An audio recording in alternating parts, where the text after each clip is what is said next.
హల్లెలూయా. దేవుని వాక్యం మనకు సెలవిస్తుంది. యోహాను సువార్త 10:27-28 వచనాలు మనం గమనించినట్లయితే, నా గొర్రెలు నా స్వరం వినును, నేను వాటిని ఎరుగుదును, అవి నన్ను వెంబడించును, నేను వాటికి నిత్య జీవమునిచ్చుచున్నాను గనుక అవి ఎన్నటికీ నశింపవు, ఎవడును వాటిని నా చేతిలో నుండి అపహరింపడు. హల్లెలూయా.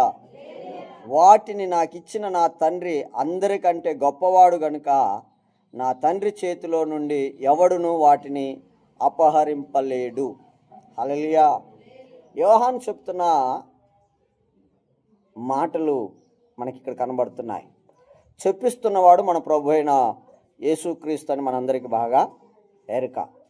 కనుక ప్రియులారా, పోయిన వారం మనం గమనించాం, సేవకుడికి దేవుడిచ్చిన బాధ్యత, భారము ఏమిటి అని అంటే, దేవుని వాక్యం చెప్పింది, తొడేళ్ల మధ్యలోకి గొర్రెలను పంపినట్లుగా నేను మిమ్మలను పంపుచున్నాను, పాము వలె వివేకమును పావురం వలె నిష్కపటులై ఉండండి అని చెప్పింది.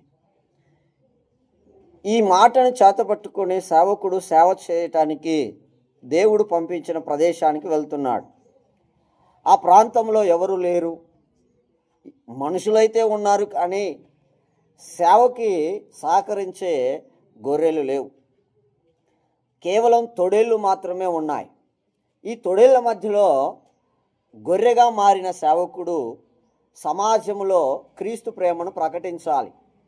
క్రీస్తు ప్రేమ చేత తొడేళ్ళని పిలువబడుతున్న సమాజాన్ని గొర్రెల్లాగా మార్చాలి. తొడేలు అనంటే తొడేలని దాని అర్థం కాదు, క్రూర స్వభావము కలిగిన మనుషుల స్వభావాన్ని, గొర్రె అనగా మృదు స్వభావము కలిగిన మనుషులుగా మార్చాలి అన్నది దీని యొక్క భావం. ఈ భావము తెలియక చాలామంది క్రూరత్వాన్ని విడిచిపెట్టడానికి ఇష్టపడటం లేదు, మృదుత్వాన్ని సంపాదించుకునేందుకు ఇష్టపడటం లేదు. లోకములో సంచరించుచున్నాము గనుక అని అన్నాడు. లోకంలో మనం ఉన్నాము కనుక క్రూర స్వభావము కలిగిన మనుషులు అనేక మంది ఉన్నారు, సాధువు కలిగిన మనుషులు చాలా కొద్దిమందిగా ఉన్నారు. కనుక ఈ సాధుతత్వము మనుషుల చేత, అనగా క్రూర స్వభావము కలిగిన మనుషుల చేత మరి మృదు స్వభావము కలిగిన వారు హింసించబడుతూ ఉంటారు. అందుకనే బైబిల్ అంటుంది, అంతం వరకు సహించిన వాడే నిత్య జీవం పొందుతాడు, జీవ కిరీటం పొందుతాడని దేవుని వాక్యం చెప్పింది. కాబట్టి మత్తయి సువార్త 5లో మనం గమనించినట్లయితే, మిమ్మల్ని హింసించి మీ మీద చెడ్డ మాటలు పలికినప్పుడు, నిందలు మోపినప్పుడు సంతోషించి ఆనందించండి, పరలోకమందు మీ ఫలము అధికమగును అని చెప్పింది. అంటే చూడండి పిల్లారా, గొర్రెగా ఎప్పుడైతే మనం మార్చబడుతున్నామో, ఎప్పుడైతే క్రూర స్వభావము కలిగిన మనము క్రీస్తును అంగీకరించి మృదు స్వభావము కలిగిన గొర్రెలాగా మనం మారామో, మన మీద శత్రువు అంతే విధంగా పనిచేస్తూ ఉంటుంది. ఈ ప్రభావం అంతా క్రైస్తవ సమాజం మీద పడుతోంది. క్రైస్తవులని పిలువబడుతున్న వారిని బైబిల్ చెప్పిన మాట ఏంటంటే, నా గొర్రెలు. హలో, నా గొర్రెలు అని చెప్పింది. క్రైస్తవులను ఏమని చెప్పింది? నా గొర్రెలు. అయితే క్రైస్తవులుగా మారిన ప్రతి వాళ్ళు గొర్రెలేనా అని అంటే, అదే 10వ అధ్యాయంలో మరి మనం చదువుకున్నాం, 27వ వచనంలో అంటున్నాడు, నా గొర్రెలు నా స్వరము వినును. నా గొర్రెలైతే, గొర్రెగా మారి ఉన్నట్లయితే నీవు కాపరి యొక్క స్వరాన్ని వింటావు, కాపరి యొక్క చెప్పిన మాటలను గ్రహిస్తావు. కాబట్టి పిల్లారా, గొర్రె కాపరిని యొక్క స్వరాన్ని వింటుంది. వింటున్న విధానాన్ని బట్టి నీవు గొర్రెగా మారావని అర్థం. హల్లెలూయా. వినట్లేదు అని అంటే నీవు ఇంకా గొర్రెగా మారలేదు అని జ్ఞాపకం చేసుకోవాలి. అందుకనే పిల్లారా, గొర్రె తోలు కప్పుకున్న తొడేళ్ళు మీ మధ్యలోకి వస్తారు. వారి వల్ల మీరు చాలా జాగ్రత్తగా ఉండాలి. అది సేవకుల రూపంలో అనేక విధాలుగా వచ్చి మరి మోసం చేసి మిమ్మల్ని నాశనం చేసే అవకాశాలు ఎక్కువగా ఉన్నాయి. నేను పంపించిన వారు కలరు, నేను పంపించని వాళ్ళు కూడా ఉన్నారు. దేవుని చేత పంపబడిన సేవకులు ఏం చేస్తున్నారంటే గొర్రెల కొరకు ప్రాణం పెడుతున్నారు. హల్లెలూయా. చూడండి, మనం చదువుకుందాము దేవుని యొక్క వాక్యం 11వ వచనం, 10వ అధ్యాయం 11వ వచనంలో చూసినట్లయితే, నేను గొర్రెలకు మంచి కాపరిని, మంచి కాపరి గొర్రెల కొరకు తన ప్రాణమును పెట్టును. హల్లెలూయా. మంచి కాపరి ఏం చేస్తున్నాడు? ప్రాణం పెట్టడానికి ఇష్టపడుతున్నాడు. అంటే మరి ఎవరు ప్రాణం తీసేది? మీరు గమనించాలి. గొర్రెతోలు కప్పుకున్న తొడేళ్ల స్వభావము కలిగిన వారు, గొర్రెలుగా పిలువబడాలని ఆశించి గొర్రెగా మారకుండా గొర్రెని అనిపించుకునేందుకు గొర్రెల మందలో చేరిన మేకలు అని మనం జ్ఞాపకం చేసుకోవాలి. హల్లెలూయా. అందుకనే సంఘంలో 2 జాతులు కనబడతాయి. దేవుని వాక్యం మనకు చెప్తుంది. మేకల గుంపు, గొర్రెల గుంపు అని మనం చూస్తున్నాం. సంఘంలో మేక స్వభావము కలిగిన అనగా గొర్రె స్వభావము కలిగిన తొడేలు స్వభావము కలిగిన మేకలు, అంటే తొడేలు చెప్పినట్లుగా నడిచే వారిని సంఘంలో ఉన్నప్పుడు వారికి పెట్టిన పేరు ఏంటంటే పిల్లారా, మేకలు. సమాజంలో ఉన్నప్పుడు పెట్టిన పేరు తొడేళ్ళు, సంఘంలోనికి వచ్చినాక పెట్టిన పేరు మేక. ఎవరు మేక? తొడేలు స్వభావము కలిగి జీవిస్తున్న వారిని సంఘంలో ఉన్నప్పుడు, సంఘంలో ఉండి కూడా తొడేలు స్వభావం చూపిస్తుంటే అట్టి వ్యక్తులకి, సంఘంలో ఉన్న వ్యక్తులకి యేసు ప్రభు పెట్టిన పేరేందంటే పిల్లారా, మేకలు. హల్లెలూయా. అయితే గొర్రె స్వభావము కలిగిన వ్యక్తులని, తొడేలు స్వభావాన్ని వదిలేసి మృదు స్వభావమును సంపాదించుకున్న వ్యక్తులకి దేవుడు పెట్టిన పేరు ఏంటంటే గొర్రె. ఆ గొర్రె అయితే ఏం చేస్తుంది? మరి ఇప్పుడు ఇక్కడ మేక స్వభావం ఉందా, గొర్రె స్వభావం ఉందా అనేది ఎలా తెలియచేయబడుతుంది అని మనం ఆలోచన చేసినట్లయితే దేవుని వాక్యం 11వ వచనంలో చెప్తున్నాడు, నా గొర్రెలు నా స్వరము వింటాయి. హల్లెలూయా. నా గొర్రెలు నా స్వరాన్ని వింటాయి. రెండవది ఏం చెప్పాడంటే పిల్లారా, నా గొర్రెలు నా స్వరం వింటాయి, అవి నన్ను వెంబడించును. నేను వెళ్తున్న మార్గంలో నన్ను వెంబడించుకుంటూ వస్తాయి. హలో. ఈ 2 స్వభావాలను బట్టి నువ్వు గొర్రెవని తేల్చబడుతుంది. అదే ఒకవేళ మేకవైతే స్వరము వినవు, వెంబడించవు. సేవకుని యొక్క స్వరాన్ని వినవు, సేవకుని వెంబడించలేవు. వెంబడించలేకపోయే విధానాన్ని బట్టి, వినకపోయే విధానాన్ని బట్టి నీవు ఇంకా మేకవే కానీ గొర్రెగా మారలేదు అనగా నిన్ను నడిపించేవాడు తొడేలే కానీ కాపరి కాదు అన్న విషయాన్ని జ్ఞాపకం చేసుకోవాలి. సంఘంలో మనం ఉన్నామని అంటే పిల్లారా, గొర్రెలాగా మనం మారవలసిన అవసరత ఎంతైనా ఉంది. గొర్రెలు నా స్వరము వింటాయి, అవి నన్ను వెంబడించును. నేను వాటికి నిత్య జీవం ఇచ్చుచున్నాను గనుక అవి ఎన్నటికి నశింపవు. ఎవడును వాటిని నా చేతిలో నుండి అపహరింపడు. హల్లెలూయా.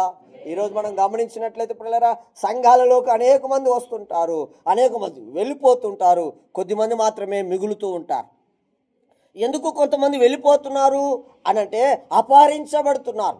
ఎవరు అపహరిస్తున్నారు అనంటే తొడేలు అపహరిస్తుంది. తొడేలు గొర్రె చర్మం కప్పుకొని తొడేలు లోపలికి వచ్చింది అనుకోండి, ఏం చేస్తుంది? అది తనకు కావలసిన ఒక ఎర్రని దృష్టిలో పెట్టుకొని వస్తుంది. ఒక ఎర్ర దృష్టిలో పెట్టుకొని వస్తుంది. అరణ్యంలో, అడవులలో మనం చూసినట్లయితే ఒక జంతువు మరొక జంతువును వేటాడేటప్పుడు వేటాడబడే జంతువులు మరి చాలా గుమ్ముగా ఉంటాయి. వేటాడేది ఒంటరిగా కనబడుతుంది, లేదా వేటాడేవి ఒకదాన్ని గోలుగా పెట్టుకొని అన్నిటి చుట్టూ తిరగకుండా ఒకదాన్నే టార్గెట్ చేసి దాన్ని సంపాదించుకునేందుకు దాన్ని ఉరికిస్తూ ఉంటాయి. అలాగనే సంఘంలోనికి తొడేలు స్వభావము కలిగిన వారు వచ్చినప్పుడు గొర్రెగా మారటానికి ఇష్టపడకుండా సంఘాల్లో చేర్చబడే వారు ఎలా ఉంటారంటే ఒక వ్యక్తిని టార్గెట్ చేసుకుని వస్తారు. ఆ వ్యక్తి మీద టార్గెట్ చేసి ఆ వ్యక్తి దొరికేంత వరకు ఆ వ్యక్తి కోసము ఆరాటపడతారు. ఆ వ్యక్తిని సంపాదించినాక ఆ యొక్క వేటాడే ఆ తొడేలు ఏం చేస్తుందంటే ఆ వ్యక్తిని నోటిలో తన మెడను పట్టుకొని లేదా ఒక భాగాన్ని పట్టుకొని ఆ జంతువును పట్టుకొని బయటికి వెళ్ళిపోద్ది. హలో. అంటే ఎందుకు వెళ్ళిపోయింది? వాళ్ళు గొర్రె మారాల్సిన వాళ్ళు, సేవకుని మాట వినవలసిన వాళ్ళు వినకుండా తిరగటం చేత, వెంబడించకుండా వారికి నచ్చినట్లుగా తిరగటం చేత ఎప్పుడైతే ఒంటరైపోయావో, ఎప్పుడైతే కాపరి యొక్క మాటని ధిక్కరించి వెళ్ళిపోయావో, ఎప్పుడైతే కాపరిని వెంబడించడం మానేశావో అప్పుడు తొడేలు యొక్క చేతికి నీవు దొరుకుతావు. అది ఎప్పుడైతే దాని తొడేల యొక్క నోటికి నువ్వు దొరుకుతావో అప్పుడు ఆ సంఘంలో నుంచి నువ్వు వేరైపోతావు. హలో, హల్లెలూయా. కాబట్టి సంఘాన్ని నుంచి దూరం అయిపోతున్న వాళ్ళు ఏమవుతున్నారంటే వాళ్ళు కాపరి మాట వినటం లేదు, కాపరిని వెంబడించటం లేదు. అందువలన అపవాది వారిని అపహరించుకొని వెళ్ళిపోతుంది. ఎవరైతే కాపరి మాట వింటున్నారో, ఎవరైతే కాపరిని వెంబడిస్తున్నారో వారిని ఎవరు అపహరించలేరు అని చెప్పింది. నా గొర్రెలు నా స్వరం వినును, నేను వాటిని నెరుగుదును, అవి నన్ను వెంబడించును, నేను వాటికి నిత్య జీవం ఇస్తున్నాను గనుక అవి ఎన్నటికి నశింపవు. ఎవడును వాటిని నా చేతిలో నుండి అపహరింపడు. వాటిని నాకిచ్చిన నా తండ్రి అందరికంటే గొప్పవాడు గనుక నా తండ్రి చేతిలో నుండి ఎవడును వాటిని అపహరింపలేడు. ఇక్కడ మనం చూసినట్లయితే పిల్లరా, యోహాను భక్తుడు సేవ చేస్తున్నప్పుడు అనేక మంది యోహాను చేతిలో నుంచి వెళ్ళిపోతున్నారు. యోహాను యొక్క నడిపింపును కాదని వెళ్ళిపోతున్నప్పుడు వారిని ఉద్దేశించి దేవుడు రాయించిన మాటలు ఇవి. హల్లెలూయా. నా కాపరి మాట విన్నట్లయితే, నా దేవుని మాట వింటే నా దేవుని చేతిలో నుంచి ఎవరు కూడా తీసుకెళ్ళలేరని కింది వచనాల్లో తేటగా చెప్తున్నాడు. కాబట్టి ప్రియమైన దేవుని సంఘమా, సంఘాలలో విచ్ఛిన్నత కల కారణాలు ఏంటని మనం ఆలోచన చేస్తే తొడేలు స్వభావం కలిగిన వారు సంఘాలలో ఉన్నారు. ఎర్రగా గొర్రె మీద ఒక ఎర్ర వేసుకొని, గొర్రె మీద ఒక టార్గెట్ చేసుకొని ఆ గొర్రెని మింగాలని తొడేలు స్వభావం కలిగిన వాళ్ళు సంఘాలలో సభ్యులుగా చేర్చబడుతున్నారు. వారిని గుర్తించేది ఎలాగంటే వారు కాపరి మాట వింటున్నారా లేదా. హలో, వారు కాపరి మాట వింటున్నారా లేదా, కాపరిని వెంబడిస్తున్నారా లేదా అనేది గొర్రె స్వభావం కలిగిన వారు జాగ్రత్త పడాలి. జాగ్రత్త లేకుండా నువ్వు అలాగనే తొడేలు వెనకాల నువ్వు తిరిగావనుకో, ఒకరోజు నువ్వు చచ్చిపోతావు, నీవు దేవుని చేతిలో నుంచి వెళ్ళిపోతావు. కాబట్టి పిల్లారా, దేవుని చేతిలో నుంచి వెళ్లకుండా మనం ఉండాలి అని అంటే నువ్వు కాపరి యొక్క అడుగు జాడలను గుర్తుపట్టి నడవాలి. కాపరి యొక్క మాటలు నువ్వు గమనించాలి. అలా గమనించకుండా నువ్వు వెళ్ళినట్లయితే తొడేలు నిన్ను ఎత్తుకొని వెళ్ళిపోద్ది. అది భర్త రూపంలో కావచ్చు, భార్య రూపంలో కావచ్చు, సంఘంలో కొంతమంది వ్యక్తులు చూడండి, కొన్ని సంఘాల్లో కాదు, మన సంఘాల్లో కూడా కొంతమంది మీరు చూడండి, ఒక దేవుని యొక్క మాట వినటానికి వచ్చి దేవుని మాట వింటూనే కొంతమంది స్త్రీలను అపహరించుకొని వెళ్ళిపోలేదా? కొంతమంది స్త్రీలు పురుషులను అపహరించుకొని వెళ్ళిపోలేదా? మీరు ఒకసారి ఆలోచన చేయాలి. ప్రతి సంఘంలో ఇలాంటి పరిస్థితులు జరుగుతూనే ఉన్నాయి. కారణం ఏమిటి? తొడేలు స్వభావం కలిగిన వాడు గొర్రెని టార్గెట్ చేసుకొని నేను కూడా గొర్రెనే అనిపించుకునేందుకు సంఘంలోనికి వస్తున్నారు. సంఘంలోనికి వచ్చినాక సంఘాలలో మరి లోక సంబంధమైన కార్యాలను అమలు పరుస్తూ ఉన్నారు. అలాంటి స్వభావము తొడేలు స్వభావము, దాన్ని దేవుడు ఖండిస్తున్నాడు. అందుకనే పనికి మాలిన తీగల్ని దేవుడు సంఘంలో నుంచి ఏం చేస్తున్నాడు? వేరు చేసేస్తున్నాడు. హల్లెలూయా. కాబట్టి గమనించుకోవాలి, లోక సంబంధమైన నడిపింపునకు ఎవడైనా లోబడుతున్నాడు అని అంటే, సంఘంలో లోక సంబంధమైన ఆచారాలకి ఎవరైనా లోబడుతున్నారు అని అంటే వారు మేకలే కానీ గొర్రెలు కాదు అన్న సంగతి జ్ఞాపకం చేసుకోవాలి. వారిని నడిపించుతున్నది అపవాదే కానీ దేవుడు కాదు అనే విషయాన్ని అర్థం చేసుకోవాలి. అలా అర్థమైన వాళ్ళు వారికి నువ్వు దూరంగా ఉండాలి. వారికి నువ్వు ఎలా ఉండాలి? దూరంగా ఉండాలి. తొడేలుకు నువ్వు ఎలా ఉండాలి? దూరంగా ఉండాలి. తొడేలుకు నువ్వు ఎంత దగ్గర పోతే నీ ప్రమాదం నీకు అంత దగ్గరికి వచ్చినట్లు లెక్క. నువ్వు తొడేలుకి ఎంత దూరంగా ఉంటే నీకు అంత రక్షణ ఉన్నట్లు లెక్క. దేవుని చేతిలో నువ్వు ఉన్నట్లు వాక్యం చెప్తుంది. దేవుని నా చేతిలో నుంచి ఎవరు కూడా తీసివేయలేరు. ఎందుకనంటే దేవుడు అందరికంటే అధికుడు. హల్లెలూయా. అందరికంటే అధికుడు నా పక్షాన ఉన్నాడు కనుక నా చేతిలో నుంచి ఎవరు తీసివేయలేరు. ఎందుకు తీసివేయబడుతున్న వాళ్ళు ఎవరయ్యానని మనం ఆలోచన చేస్తే వారు గమనించాలి, మేకలే కానీ వారు గొర్రెలు కారు. హలో, మేకలే కానీ గొర్రెలు కాదు. కానీ గొర్రె నువ్వేం చేయాలి? వారిని పోగొట్టుకోవటం మన కర్తవ్యము కాదు. వారికి నువ్వు బుద్ధి చెప్పాలి. అపోస్తులైన పౌలు తెస్సలోనికి రాసిన పత్రికలో తెస్సలోని సంఘానికి చెప్పినట్లుగా వారికి నువ్వు బుద్ధి చెప్పాలి. బుద్ధి చెప్పకుండా జీవిస్తున్నావనంటే ఆ వ్యక్తి కూడా గొర్రె కాదు. ఆ వ్యక్తి కూడా గొర్రె కాదు. తొడేలుతో స్నేహభావం కలిగి జీవిస్తున్నావనంటే, మేకతో స్నేహభావం కలిగి జీవిస్తున్నావంటే గొర్రె కాదు. మీరు చూడండి, మేకలు గొర్రెలు కలిసే ఉంటాయి. కానీ గొర్రె స్వభావం గొర్రెదే, మేక స్వభావము మేకదే. మేకలో ఎప్పుడు కూడా గొర్రె కలవదు. మేక వచ్చేసి గొర్రెలో కలుస్తుంది, కానీ గొర్రె ఎప్పుడు కూడా మేకలో కలవదు. మేక ఎక్కడికెక్కడికో వెళ్ళిపోయి మేద్దామని పోతుంటుంది, కానీ గొర్రె పోదు, కాపర్ని అంటి పెట్టుకొని ఉంటుంది. కాపర్ ఉన్నాడా లేదా, రెండు బుక్కలు మేస్తుంది, మేత మేసుకుంటేనే గుడ్డు తిప్పి కాపర్ ఉన్నాడా తలకాయ ఎత్తి కాపర్ ఉన్నాడా లేదో చూసుకుంటుంది. కాపర్ ఉన్నాడని దానికి అనిపిస్తే మళ్ళీ 2 బుక్కలు మేస్తుంది. అమ్మా చక్కగా ఇటు కూర్చో, ఇసుటు కూర్చో, ఒక్క కన్నుతో చూస్తున్నావు, ఇసుటు కూర్చో. నువ్వు కాదు, నువ్వే ఎర్రసీర, ఒక్క కన్నుతో చూస్తున్నావేంది? మరి 2 కళ్ళు లేవా? హల్లెలూయా, హల్లెలూయా. మీరు గమనించాలి ప్రియులారా, దేవుని యొక్క వాక్యం మనకి ఏం చెప్తుంది, మనం ఏం చేస్తున్నాం అనే విషయాలను మనం చక్కగా గమనించుకోవాలి. గొర్రె ఏం చేస్తుందంటే మేస్తుంది, 2 బుక్కలు తలకాయ వంచేసి చప్ప 2 బుక్కలు గడ్డి తీసుకుంటుంది, దాని ఆహారాన్ని తీసుకుంటుంది. ఆ తర్వాత వెంటనే మళ్ళీ కాపర్ ఉన్నాడా లేడా చూసుకుంటుంది. కాపర్ ఉన్నాడని దానికి నమ్మకం కలిగినప్పుడు మళ్ళీ 2 బుక్కలు మేస్తుంటుంది. ఎప్పటికీ కాపర్ని అంటి పెట్టుకొని జీవిస్తుంది. ఎందుకనంటే అది గొర్రె కాబట్టి. అదే మేకను చూడండి పిల్లారా, అది ఎక్కడ పచ్చ కనబడితే అక్కడికి ఎగురుకుంటూ వెళ్ళిపోతూనే ఉంటుంది. కాపరి దాని వెనకాల ఉరుకుతూ ఉంటాడు, దాన్ని తీసుకొస్తానికి ప్రయత్నం చేస్తాడు, ఎందుకంటే దాన్ని గొర్రెగా మార్చాలని. అలా మారకుండా తిరుగుతుందనుకో, ఏం చేస్తాడు ఆ కాపరి, ఆ మేకను ఏం చేస్తాడంటే కోతకు అమ్మేస్తాడా మేడం. ఇది చేయబట్టి అడవిలో తిరగలేకపోతే, ఇది చేయబట్టి ఇంకో ఉన్నాయి కూడా వెనకపోతున్నాయని చెప్పేసి దాన్ని ఏం చేస్తాడు, అమ్మేస్తాడు, ఆ మందలో లేకుండా చేసేస్తాడు. అలాగనే దేవుడు కూడా ఇలాంటి పనికి మాలిన స్వభావము కలిగిన వ్యక్తులను సంఘంలో నుంచి దేవుడు ఏం చేస్తాడు, వేరు చేసేస్తాడు. అది దేవుడు చేసే పనే. కానీ గొర్రెగా నువ్వు గుర్తించాలి. నీవు దేవుని చేతిలో ఉంటే, కాపరి మాట నువ్వు వింటున్నట్లయితే, కాపరి నువ్వు వెంబడిస్తున్నట్లయితే, నువ్వు దేవుని చేతిలో ఉన్నవాడు అవుతావు. నువ్వు దేవుని చేతిలో ఉంటే ఎవడు కూడా నిన్ను అపహరించలేడు. వాక్యం ఎప్పుడు అబద్ధం కాదు, వాక్యం ఎప్పుడు నిరర్ధకం కాదు. నువ్వు చెప్తున్న కారణాలన్నీ కూడా గొర్రె తోలు కప్పుకున్న తోడేళ్లతో స్నేహం చేస్తున్నావు కాబట్టి నువ్వు కారణాలు చెప్తున్నావు.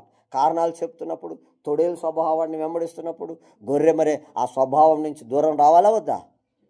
రావాలన్నా వద్దా? రాకుండా మరి ఆ సవాసాన్ని కోరుకుంటున్నావంటే నీవు కూడా తొడేలు స్వభావం లేనివాడవే. నువ్వు కూడా మేకాడు పోయి మేత్తానికి పోతుందని చెప్పి దాని వెనకాల పడి గొర్రె పోద్దా? పోదు కదా. పోతుంది, అది పోతుంది, నాకెందుకులే అని చెప్పేసి కాపర్ని అంటి పెట్టుకొని చూస్తుంది. ఉన్న మేత ఉంటే తింటుంది, లేకపోతే ఎండకైనా ఒగిరించుకుంటుంటుంది, కానీ అది మేత కోసం ఎక్కడికి వెళ్ళదు. యజమాని ఎక్కడుంటే అక్కడ గొర్రె నివాసం చేస్తుంది. మరి ఈరోజు నీ పరిస్థితి ఎలా ఉంది? ఈరోజు క్రైస్తవ పరిస్థితి ఎలా ఉంది? మనం ఒకసారి పరిశీలన చేసుకుందాం. ఈ అంత్య దినాల్లో అపాయకరమైన కాలాలు వచ్చును. అవి ఎలాగంటే మనుషులు స్వార్థపరులు అవుతున్నారు. మొట్టమొదటి చెప్పబడిన మాట, మనుషులు స్వార్థపరులు అవుతున్నారు. మనము గొర్రెల స్వభావం ఏంటంటే దేవుని మాట మనం వినాలి, ఆయనను వెంబడించాలి, ఆయన మాట ప్రకారం మనం జీవించాలి. చూడండి దేవుని యొక్క వాక్యం, ఒక మాట చదువుకుందాం. చూడండి 7వ అధ్యాయం, యోహాను సువార్త 7వ అధ్యాయం, యోహాను సువార్త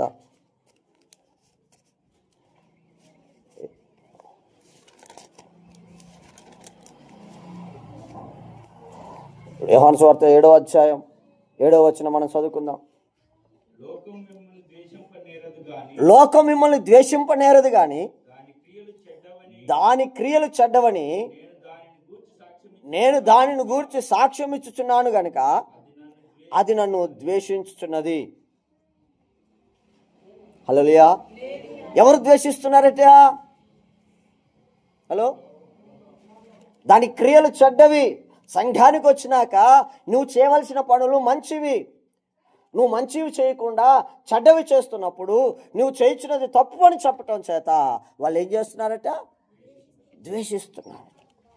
నీ క్రియలు చెడ్డవి అని చెప్పటం ఏమైపోయింది? ద్వేషానికి కారణమైపోయింది. నువ్వు గొర్రెవైతే వెంబడిస్తావు కదా, గొర్రెవైతే స్వరం వింటావు కదా, జీవితాన్ని సరి చేసుకుంటావు కదా, సరి చేసుకోకుండా ఏం చేస్తుందట? ద్వేషిస్తుందట. ఎందుకు?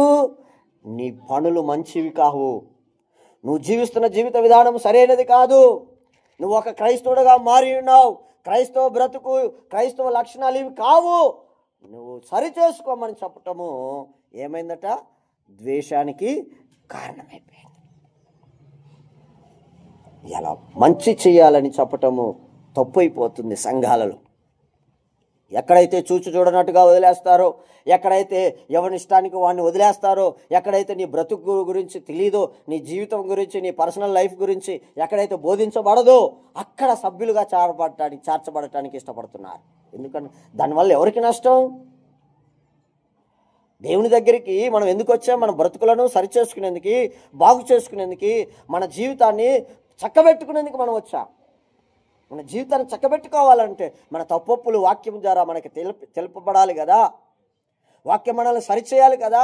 మన బ్రతుకులను మార్చేది దేవుని మాట, మనుషుని మాట కాదు. దేవుని మాటకి ఎవరైతే లోబడుతున్నారో వారి జీవితాలు దేవుడు బాగు చేస్తున్నాడు. అందుకనే దేవుని వాక్యం మనకు చెప్తుంది ప్రియులారా. ఆయన అంటున్నాడు, నేను మీ చెడ్డ క్రియలు మీవి చెడ్డవి, మీరు చేసే పనులు చెడైనప్పుడు చెడు అని చెప్పటము ద్వేషానికి కారణమవుతుందట. హలో, సంఘంలో కాపరి చెడ్డ అని చెప్పకూడదట. ఏం చెప్పకూడదు? చెప్తే ఏమొస్తుందంట? ద్వేషం వస్తుంది. మరి చెప్పకపోతే ఏమైతే? దేవుడు ద్వేషిస్తాడు కదా. మేము దేవుని సేవ చేయటానికి వచ్చాం, మీ సేవ చేయటానికి కాదు. దేవుని సేవ అంటే ఏంటంటే మిమ్మల్ని కాపాడటము, మిమ్మల్ని సరిచేయటము, మిమ్మల్ని చక్కబెట్టటము, మిమ్మల్ని గొర్రెగా మార్చటం. అలా మార్చబడాలని అంటే పిల్లారా నీవు దేవుని మాట వినాలి, ఆయనను వెంబడించాలి. అలాగూ బోధించే సంఘాల్లో జనసంఖ్య ఎంత ఉంటుందంటే కొద్ది మందే ఉంటారు. ఎలా ఉంటారు వాళ్ళు? కొద్ది మందే ఉంటారు. విశాలమైన మార్గంలో అనేకులు ఉంటారు, ఇరుకు మార్గంలో అనేకులు ప్రవేశింపగోరుతారు, కానీ కొద్ది మంది మాత్రమే అందులోనికి వస్తారు. వాక్యం చెప్పింది కొద్ది మందే ఉంటారు. గొర్రెలు కొద్ది మందిగా ఉంటారు, మేకలు తండోపతండలుగా ఉంటాయి. మేక సంతతి సంవత్సరంలో 2 కొంటే సంవత్సరంలో అది 6 అవ్వచ్చు, కానీ గొర్రె సంవత్సరానికి 1 అవుతుంది. 2 కొంటే 3 అవుతుంది గొర్రె. కానీ మేకను 2 కొంటే 6 అయ్యే అవకాశాలు ఉన్నాయి, 8 అయ్యే అవకాశాలు కూడా ఉన్నాయి. హలో, అవునా కాదండి? గొర్రెల దొడ్డి నిదానంగా ఎదుగుతుంది, మేకల దొడ్డి విస్తారంగా త్వరితంగా ఎదుగుతుంది. ఈ విషయాన్ని మనం జ్ఞాపకం చేసుకోవాలి. కానీ మేక ఏంటంటే పిల్లారా, అది దేవుని స్వరంతో పని లేదు. తనకు నచ్చింది, కంటికి నచ్చింది, మనసుకు తోచింది చేసుకుంటూ వెళ్తుంది. గొర్రె ఎలా కాదు, మనసుకు నచ్చిన దాంతో పని లేదు, కంటికి నచ్చిన దాంతో పని లేదు. గొర్రెకున్నది ఒకటే పని, కాపరి మా దగ్గర ఉన్నాడా లేడా. హలో, కాపరి మా దగ్గర ఉన్నాడా లేడా, కాపరి మా పక్కన ఉన్నాడా లేడా, కాపరి దగ్గర నేను ఉన్నానా లేదా, అదొక్కడే చూసుకుంటుంది. లోపల ఎంత ఆకలున్నా డొక్కీడ్చుకుంటానైనా ఉంటుంది, కానీ కాపరిని వదిలిపెట్టి గొర్రె వెళ్ళదు. అందుకని అంటున్నాడు ప్రియులారా, నేను చెప్పేది దేవుని వాక్యం మనకి చెప్పే మాట ఏంటంటే, కాపరి చెప్పిన మంచి మాట గొర్రెకి అది నచ్చటం లేదు, అది ఏం చేస్తుందంటే ద్వేషిస్తుంది. కాపరిని ద్వేషించే ప్రతి గొర్రె అది చెడు స్వభావముతో జీవిస్తుందని జ్ఞాపకం చేసుకోవాలి. సంఘాన్ని విడిచి వెళుతున్న ప్రతి మనిషి అది చెడు స్వభావం కలిగి జీవిస్తుందని జ్ఞాపకం చేసుకోవాలి. కాపరిని, సంఘాన్ని వదిలి వెళుతున్నది గొర్రె కాదు అన్న విషయాన్ని స్పష్టంగా అర్థం చేసుకోవాలి. అలా అర్థం చేసుకోకుండా ఆ వ్యక్తులకు నువ్వు సమీపంగా ఉన్నా, ఆ వ్యక్తులను నువ్వు పెంచి పోషించిన పాముకు పాలు పోసి పెంచుతున్నట్టే లెక్క అంటారు. మనం చదువుకున్న పాఠ పుస్తకాల్లో ఉన్నది. చిన్నప్పుడు చిన్న పాము పిల్ల దొరికిందని దొరికితే పాపం దానికి పాలు పోసి పెంచాడట. హలో, పాలు పోసి పెంచితే పెద్ద పెరిగి పెరిగి పెరిగి చివరికి పెద్దదైంది. పెద్ద పాము అయిన తర్వాత ఏమైపోయింది, ఒకరోజు అనుకోకుండా పాముకి లాకేసి బుట్ట పెట్టి దాన్ని లాకేసేవాడు. ఒక రోజున మర్చిపోయాడు, ఇంట్లో కొడుకుని ఉయ్యాల్లో పడుకోబెట్టిపోయాడు, తలుపేసిపోయాడు. పాముకి తాళం వేయటం మర్చిపోయాడు. ఆ యజమాని పొలానికి పోయి ఏదో పని మీద పోయి వచ్చేసరికి, నాకు సరిగా పాఠం గుర్తులేదు, సబ్జెక్ట్ గుర్తుంది, హల్లెలూయా, ఆయన ఏదో పనికి వెళ్ళి వచ్చేసరికి పిల్లగాడిని పాము కాటేసి ఉంది, పిల్లగాడు చచ్చిపోయాడు. ఎంత పాలు పోసి పెంచినా ఒక రోజున నిన్ను ఖచ్చితంగా అది కాటేస్తుంది. నువ్వు తొడేళ్ళని ఎంతగా నువ్వు పెంచినా అది ఏదో ఒక రోజున నిన్ను చంపేస్తుంది. కాబట్టి పిల్లారా, తొడేలుని గొర్రెగా మార్చుకునే ప్రయత్నం చేయాలి. అది గొర్రెగా మారేంత వరకు నువ్వు నిద్రపోకూడదు. ఒకవేళ నువ్వు నిద్రపోతే ఒక రోజున నిన్ను ఖచ్చితంగా అది కాటేసి చంపేస్తుంది. తొడేలుకి అవకాశం కావాలంతే. అవకాశం వచ్చేంత వరకు సాధు గుణం కలిగినట్లుగా బ్రతుకుతుంది. అవకాశం దొరికితే చాలు నిన్ను మెడన కరుచుకొని నోట కరుచుకొని వెళ్ళిపోతాయి. దయచేసి నేను ప్రేమతో, ఆప్యాయంగా, అనురాగంతో నేను మీకు చెప్తున్నాను, తొడేళ్ల విషయంలో జాగ్రత్తగా ఉండండి. మేకల విషయంలో జాగ్రత్తగా ఉండండి. గొర్రెగా ప్రవర్తించడం నేర్చుకోండి. గొర్రె ఏదో మేక ఏదో తెలుసుకోండి. నా గొర్రెలు నా స్వరము వింటాయి. మా స్వరము వింటాయనంటే మేము పెట్టిన క్రమానికి, సంఘంలో పెట్టిన క్రమశిక్షణకి లోబడి జీవిస్తాయి. సంఘ క్రమశిక్షణకి, సంఘ కాపరి యొక్క నియమ నిబంధనలకి సంఘం ఏమైపోద్దంటే లోబడి జీవిస్తుంది. ఇలా మీటింగ్ ఉందనంటే ఆ మీటింగ్కి అయ్యే ప్రతి ఖర్చు, ప్రతి శ్రమ, ప్రతి పని, ప్రతి అవసరత తన భుజాన వేసుకొని నడుస్తుంది. ఆరాధన అంటే ప్రతి విషయంలో ముందడుగు ఉంటుంది. స్వరం వినటం అంటే అది. స్వరం వినటం అంటే చెవులు వేసుకొని వినటం కాదు, చెవులలో పడ్డ దాని ప్రకారంగా చేయటం. హల్లెలూయా, హల్లెలూయా. కాబట్టి పిల్లరా, ఒక తొడేలు స్వభావం కలిగిన మనుషులను కాపరి ద్వారా దేవుడు గొర్రెలుగా మార్చుకోవాలని ఆయన ఆశపడ్డాడు. కానీ కొంతమంది గొర్రెలను అనిపించుకునేందుకు సంఘంలో మేకల్లాగా జీవిస్తున్నారు. గొర్రె స్వభావం గొర్రె చర్మం కప్పుకొని మేక రూపంలో తొడేలు స్వభావంతో బ్రతుకుతున్నారు. తొడేలుకి మేకకు ఉన్న స్వభావాలు ఏంటంటే పిల్లరా, అవకాశం వస్తే అవకాశాన్ని పట్టి మీద పడి చంపేస్తాయి. అవకాశం కోసం ఎదురు చూస్తూ ఉంటాయి. అదే దేవుని పిల్లలైతే, గొర్రెలైతే ఏం చేస్తాయంటే కాపరిని అంటి పెట్టుకొని ఉంటాయి. కాపరిని అంటి పెట్టుకొని ఉంటాయి. కాపరి నోట్లో వచ్చిన మాట దైవికమైన మాటని 100% లోబడి జీవిస్తాయి. ఆ గొర్రెలు ఎవరో మాకు తెలుసు. నా గొర్రెలు నా స్వరం వింటాయి, అవి నన్ను వెంబడించును, నేను వాటిని ఎరుగుదును. మా స్వరం విని ఎంతమంది వస్తున్నారో, మా మాటకి ఎంతమంది గౌరవిస్తున్నారో, ఎంతమంది భయముతో భక్తితో ఉంటున్నారో కాపరిగా మాకు తెలుసు. ఆ గొర్రె, ఆ వ్యక్తి గొర్రెని మేము గుర్తించగలుగుతాం. ఆ గొర్రె కోసం మేము ప్రాణం పెడతాం. ఆ గొర్రె కోసం ప్రాణం పెడతాం. గొర్రె అనిపించుకొని మేక స్వభావంతో, తొడేలు స్వభావంతో జీవించి నువ్వు దూరం అయిపోతే మా కాడికి రాలేదంటే రాడు. నువ్వు మేకవి, నువ్వు తొడేలు స్వభావం కలిగిన దానివి. నీ దగ్గరికి ఎందుకు వస్తాడు కాపరి? నీకోసం ఆయన ప్రాణం పెట్టాడు, గొర్రె కోసం ప్రాణం పెడతాడు ఆయన. గొర్రె స్వభావం కలిగిన వాని కోసం ప్రాణం పెడతాడు. నా గొర్రెలు నా స్వరం వినును, అవి నన్ను వెంబడించును, నేను వాటి కొరకు ప్రాణం పెడతాను. ఆయన మాట వినేవారి కొరకు ప్రాణం పెడతాడు, కానీ ఆయన ప్రాణం తీయాలనుకున్న వాళ్ళ కోసం ప్రాణం పెడతాడా? వాక్యాన్ని తేటగా అర్థం చేసుకోవాలి. అయ్యగారు వాళ్ళు మన చర్చికి వచ్చారు కదా, వీళ్ళు మన చర్చికి వచ్చారు, రాలేదు కదా, మీరు పోయి అడగండి, అడిగితే వస్తారని అంటే, అడిగితే వచ్చేవాడు అంటారు కదా, తుమ్మితే ఊడిపోయే ముక్కు ఎప్పటికైనా ఊడిపోతుంది. దాన్ని మనం అతికియలేము. ఎందుకు దూరం అయ్యారు? మీరు చేసిన పనులు తప్పు అని చెప్పడం చేత ద్వేషించారు. మీ తప్పుగా ఖండించడం మీకు నచ్చలేదు. అది తొడేలు స్వభావము, మేక స్వభావమే, కానీ అది గొర్రెల స్వభావం కాదే. అలాంటి మేకల దగ్గరికి, అలాంటి తొడేల దగ్గరికి కాపురు ఎందుకు వెళ్తాడు? తప్పిపోయిన గొర్రె కోసం వెళ్ళాడు, కానీ తప్పిపోయిన కుమారుడు కోసం వెళ్ళాడా? గొర్రె స్వభావం కలిగి తప్పిపోతే ఆ తప్పిపోయిన గొర్రెకాడికి కాపరి వస్తాడు, కానీ మేక స్వభావం కలిగి, తొడేలు స్వభావం కలిగి, గొర్రెతోలు కప్పుకున్న వాడి దగ్గరికి తప్పిపోతే కాపరి వెళ్ళడు.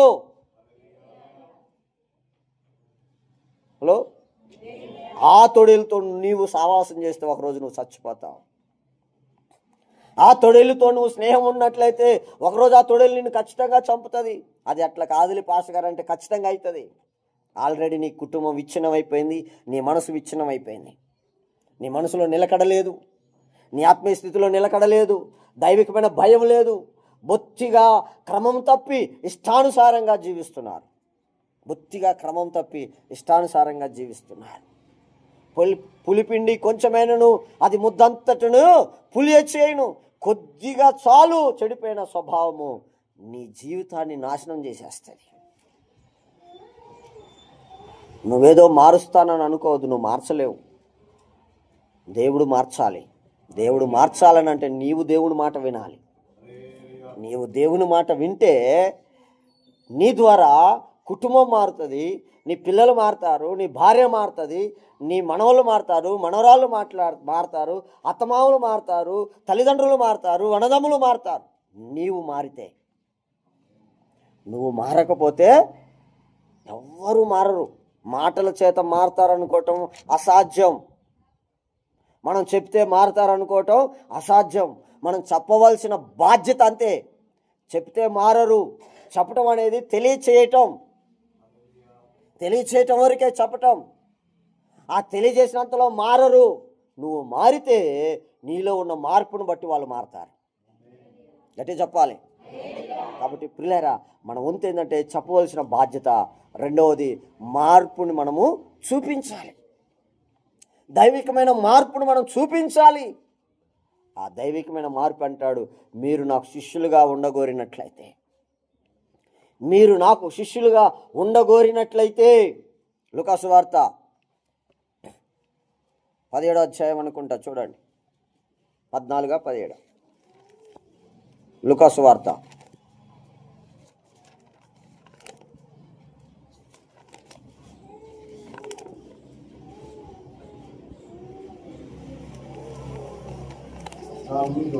14వ అధ్యాయం 26వ వచనం.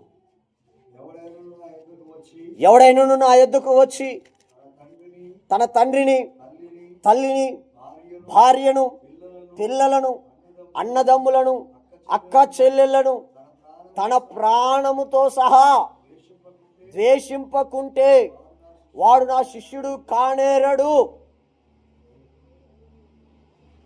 హలో, దేవుని వాక్యం ఏం చెప్పింది?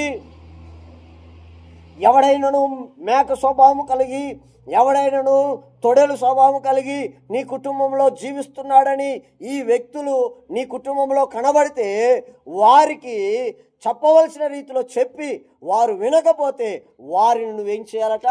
ద్వేషించాలి. నీ ప్రాణంతో సహా ద్వేషించాలి.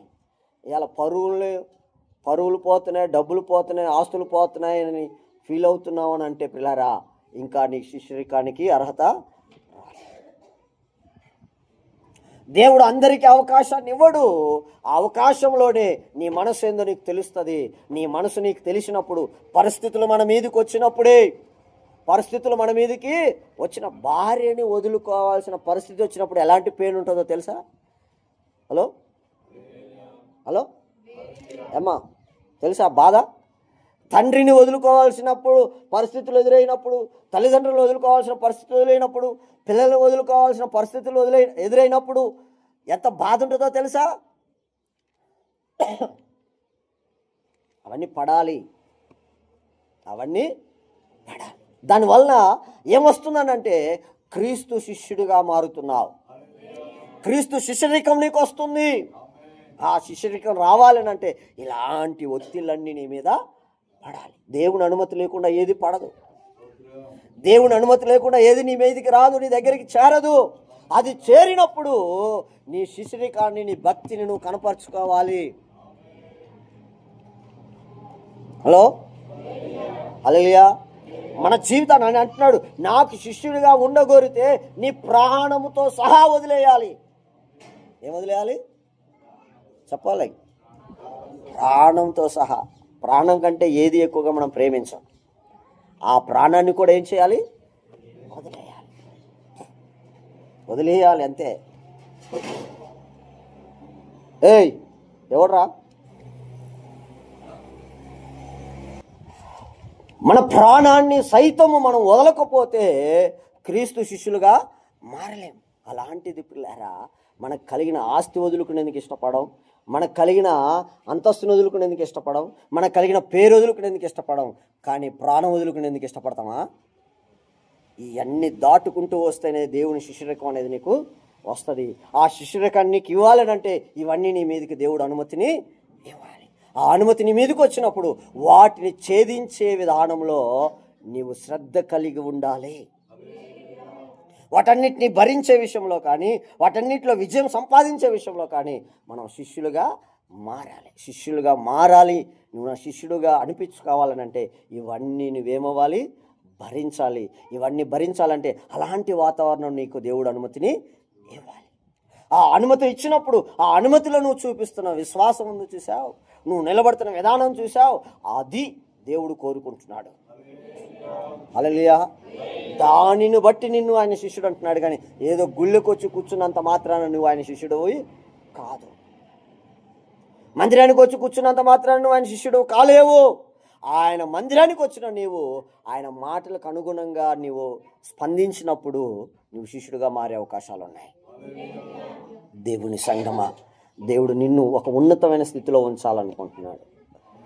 ఎక్కడ అవమానపరచబడ్డామో అక్కడ మనల్ని గణపరచాలని ఆయన చూస్తున్నాడు. ఎక్కడ పోగొట్టుకున్నామో అక్కడ దాన్ని మళ్ళా మనం వెతికితే దేవుడు తప్పకుండా అది మనకి ఇవ్వనై ఉన్నాడు.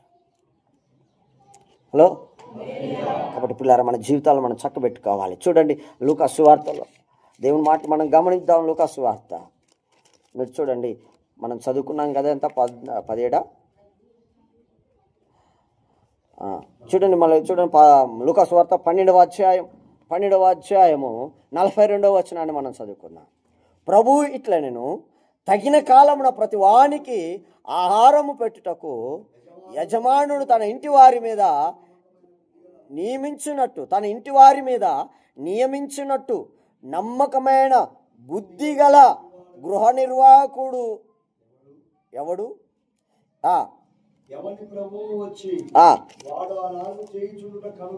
ఎవడు ప్రభువు వచ్చి అలాగు చేయుట చూచి కనుగొనునో ఆ దాసుడు ధన్యుడు. హల్లెలూయా. ఆయన వచ్చినప్పుడు పిల్లారా, నమ్మకంగా కుటుంబ పరిపాలనని నమ్మకంగా చేయాలి. ఎవడైతే ఆయన వచ్చేసరికి ఆ నమ్మకత్వాన్ని చూపిస్తున్నాడో వాడు ధన్యుడవుతున్నాడు. ఆ నమ్మకత్వానికి దేవుడు నీకు అవకాశాన్ని కల్పించాడు. దాన్ని నిరూపించుకోవాల్సిన బాధ్యత నీది. నీకు ఇచ్చిన అవకాశము పిల్లరా వినియోగించుకోవాల్సిన ఆవశ్యకత నీది. శిష్యరికం నీకు కావాలి, శిష్యుడు ఆయనకు కావాలి. ఈ మధ్యలో ఎదురైన సమస్యల్ని పరిష్కరించుకోవాల్సిన బాధ్యత నీది. హల్లెలూయా. అందుకనే అంటాడు 11వ అధ్యాయం మీరు చూసినట్లయితే లూకా సువార్తలో 11వ అధ్యాయం 23వ వచనాన్ని మనం చదువుకున్నట్లయితే 11 లూకా సువార్త 11:23 నా పక్షంలో ఉండని వాడు నాకు విరోధి, నాతో సమకూర్చని వాడు చెదరగొట్టువాడు. హల్లెలూయా. నా గొర్రెలు నా స్వరం విన్ను, అవి నన్ను వెంబడించును. నా పక్షాన ఉండి నన్ను అనుసరించకపోతే నీవు విరోధివే కానీ మిత్రుడవు కాదు. నీవు వెంబడించకపోతే నీవు సంఘాన్ని పాడు చేసేవాడివే కానీ సంఘాన్ని కట్టువాడవు కాదు. చావుకుని మాటను త్రోసిపుచ్చి వెళ్తున్నావా?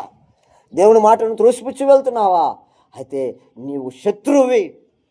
ఆ శత్రువుతో నీకేం పని? సంఘాన్ని కాదని, సేవకుని కాదని, సేవకుడు దిద్దుతున్న తప్పులను సరిచేసుకునే మనసు లేక ద్వేషించి వెళ్ళిపోతున్న వాడితో నీకు స్నేహం ఎలా ఉంది? అతడు శత్రువు కదా. అతడు సంఘాన్ని పాడు చేసేవాడు కదా, సంఘాన్ని చెదరగొట్టేవాడు కదా. ఆ సంఘాన్ని చెదరగొట్టేవాడితో నీకెక్కడిది రిలేషన్? నీకు ఏ రిలేషన్ కావాలి? శరీర సంబంధమైన రిలేషన్ కావాలా? ఆత్మ సంబంధమైన రిలేషన్ కావాలా? ఏ రిలేషన్ కావాలనుకుంటున్నావో నీవే తెలుసుకో. ఈరోజు సంఘము పాడైపోవటానికి, సంఘం క్షీణించిపోవటానికి, సంఘం చెదిరిపోవటానికి సేవకుని స్వరం విని వెంబడించకపోవటం కాదా? సేవకుని పక్షాన పోరాటం చేయకుండా, సేవకుని పక్షాన సమకూర్చడానికి లోబడకుండా తిరుగుతుంటే సంఘము చెదిరిపోదా? అందుకని అంటున్నాడు, దేవుని వాక్యం చెప్తుంది, నా ఇంటిని ఎవడైతే పాడు చేస్తాడో వాడిని నేను పాడు చేస్తాను. సంఘము దేవుని ఇల్లు అని నీకు తెలియదా? దేవుని ఇంటిని పాడు చేస్తే దేవుడు నిన్ను పాడు చేయడా? నన్ను బాగు చేయి ప్రభువా, బాగు చేయి ప్రభువా అంటే, నువ్వు బాగవ్వాలంటే నువ్వు సంఘాన్ని బాగు చేయాలి. నీ మనసును బాగు చేసుకోవాలి, నీ అంతరంగాన్ని బాగు చేసుకోవాలి, నీ నడవడికలు బాగు చేసుకోవాలి. నువ్వు ప్రయాణం చేస్తున్న ప్రతి మార్గము దేవునికి అనుకూలంగా ఉందా లేదా అనేది చూసుకోవాలి. అలా కాకుండా నువ్వు తిరుగుతున్నావు అని అంటే పిల్లారా, నీ జీవితం ఏమైపోతుందో ఒకసారి జ్ఞాపకం చేసుకోండి. అందుకని నా పక్షమున ఉండని వాడు నాకు విరోధి. నా పక్షమున ఉండని వాడు ఎవడు? నాకు విరోధి. ఆ విరోధితో నీకెలా సహవాసం? ఆ విరోధితో నీకెలా రిలేషన్? అందుకనే ఆయన శిష్యులుగా, అందుకని ఆయన ఏం చెప్పు, నా శిష్యుడిగా ఉండగోరితే నా పక్షంలో ఉండని వాడు ఎవడైతే ఉన్నాడో వాడిని నువ్వు శత్రువుగా చూడవలేను. వాడిని నువ్వు శత్రువుగా చూసి, శత్రువుగా నువ్వు ఎన్నిక చేసి నీవు నన్ను వెంబడించాలి.